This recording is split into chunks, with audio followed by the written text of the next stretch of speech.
I'd like to show you something because, and you can look up from the slide and I'll kind of preface it with this.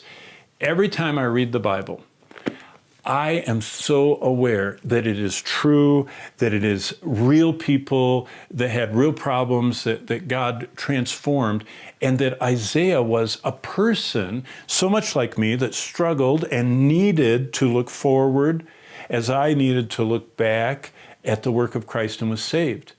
But I believe all that because I'm a Christian. I believe all that because I've been born again. Is there any way that we can help others understand that the Bible is true? Well, that's another benefit. Look over here. Isaiah is filled with archaeological proof that the Bible is true. And I'd like to share just one of those with you as you look at this slide, and we'll read it together. Does archaeology matter? By the way, this is an article written by Eilat Mazar, a famous Israeli archaeologist. It certainly does. Archaeology can clarify or correct our assumptions and conclusions about the past. Sometimes archaeology confirms the events described in ancient narratives.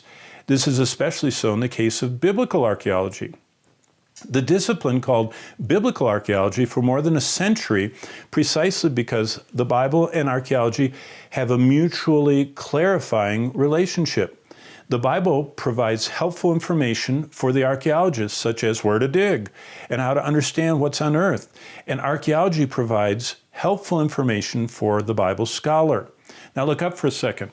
Basically, Eilat Mazar took the Bible, and she said the Bible says that in the land of Israel that there was a town, Ai, and Bethel was near it, and that Jerusalem was here, and that in Jerusalem, at the highest point, there was a place that was David's home, his citadel. So she took the Bible and, the cities that were in the Bible, she, excavated those. Then she went to Jerusalem and went to the area that is the city of David. And she said, if I go to the highest point of the city of David, I'm going to find his citadel. And about 30 years ago, she started digging, and about 20 years ago, she found it.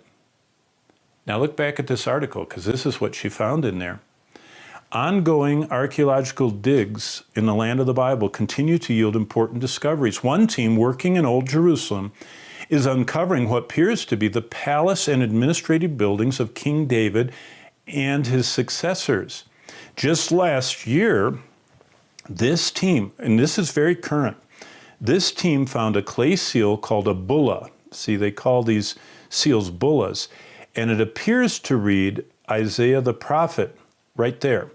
So it's a broken, just half piece of clay. This is the clay seal, the bulla.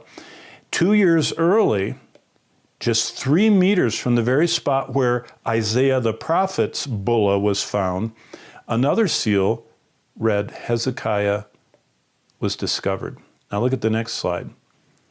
The Isaiah bulla, a 2,700-year-old clay seal impression, which probably belonged to Isaiah. And you see, this is the wording right here. It's broken off right there. So they filled in what's missing, and it's worn off right there. So they filled that in, and it says Isaiah the prophet. And it was right next to the clay seal that said Hezekiah, the king of Israel. Now look up for a second. What's a clay seal?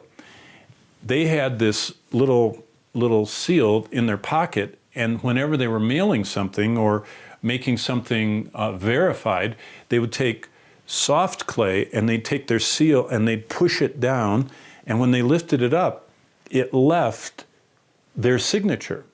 And so Eilat Mazar has found the signature of Isaiah the prophet and the signature of Hezekiah the king.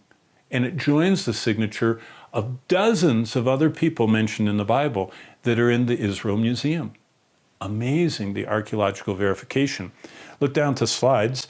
Not only do we have that,